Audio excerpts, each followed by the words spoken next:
guidance life coach, to coming back at you with Vision Chronicles. So I want to continue on where I left off within the last video about ninth grade and my experience in ninth grade and actually going into my sophomore year. So as I said before, man, we did a very, very good job with on the track team, being very dominant freshman at the time. And then I also told you that I had staged this rebellion and I refused to do remedial work, and I ended up failing a lot of my classes first semester. Well, towards the end of the semester, but I had an epiphany, talked to my mom. She's like, listen, you need to handle your business, stop proving these people wrong, or start proving these people to be wrong, and stop proving them right by not doing anything, or they're going to continue to keep you in these classes. It's a lot to be said about the special education system. African-American men in that system, I can go on and on about some of the things that have always been there to try to stop people of color from actually advancing. And I really examined that as I got older. But with that being said, I defied the odds. I went in there and I handled my business. Like I said, I received this mastery award that was created for scholar athletes and people who actually did outstanding in the state testing. And so that's how the freshman year ended. One of the devastating things that I had to face at that moment was the fact that when they told me that my vision was leaving and that I wouldn't be able to that my vision was going to be gone. Based on the records and everything that was going on and the progress of the digression of my vision, that I was going to be completely blind at 16.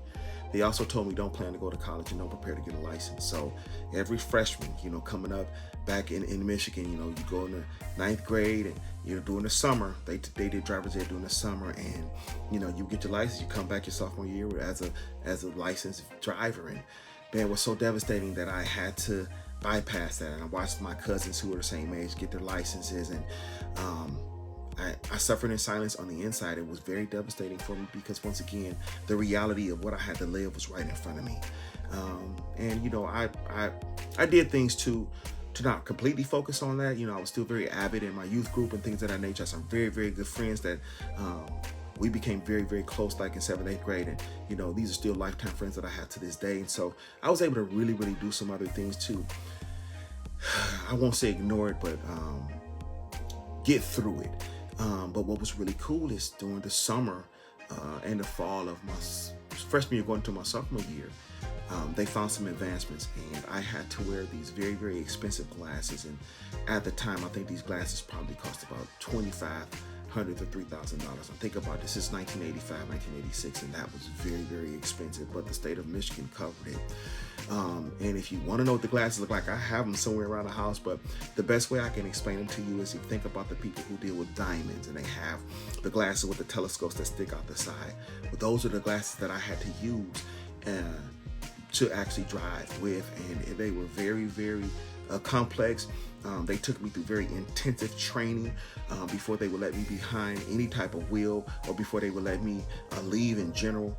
One of the things that had always happened is my left eye was always my dominant eye, so I believe the scope was probably on my left eye, and I think eventually I ended up getting on both. But I think to start off, it was just in my left eye, and I had to learn how to kind of dip my head to read signs that were far away, but then at the same time look through the regular lens just to make sure I could see. Very, very technical. When I say to you, it was difficult, it was. But once again, my key word and the thing that I lived with was resiliency. Nobody was going to tell me that I couldn't do something, and so I was determined to do that. And the cool part about it is a couple of my neighborhood friends were a year behind me, and they sophomore year came around, the summer came around, and I was able to take driver's ed, and I was able to do it with my friends, and I passed. I got my driver's license, and I felt normal again, although still kind of embarrassed with the scopes. And it was times where I would drive and I would have them on my lap, or I would have with me, but wouldn't have them on because my town was pretty small and I knew the area,